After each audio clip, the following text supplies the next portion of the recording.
سلام سلام، واش راكم؟ ان شاء الله تكونوا بخير. وصفة المقيرط تاع التونسي ولا الخفافتي اللي تشروها من برا تقدروا ديروها في الدار، اقتصادية بنينة وتوالم رمضان.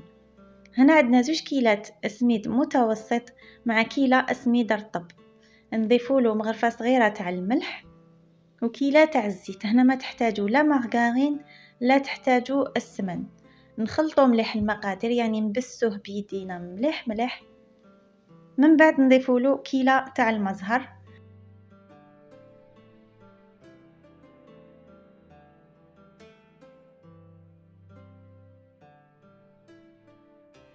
خليته يرتاح واحد 10 دقائق.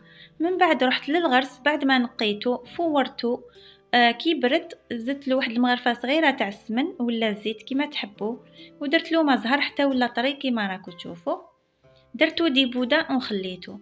هنا السميد تاعنا شرب كيما راكم تشوفوا. نزيدوا له الماء، انا هنا زدت له كيلة تاع الماء حتى ولا العجينه متماسكه.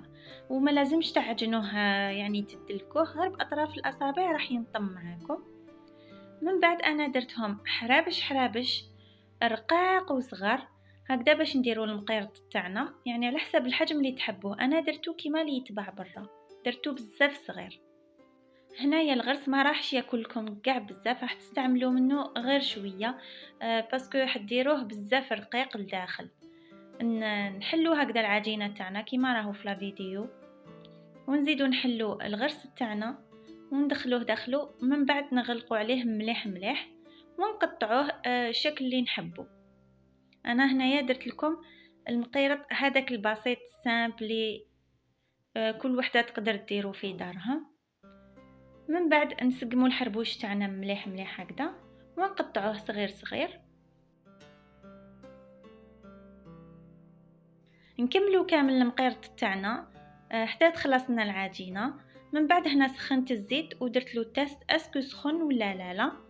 نرمو لا كونتيتي اللي درناها، يعني ما نديروهاش كامل، نشوفوا على حساب الزيت اللي درناه. انا درت كسرونه صغيره هكذا باش يجيكم غامر ويتغطس كامل داخل في الزيت ويطيب لكم كاع لون واحد.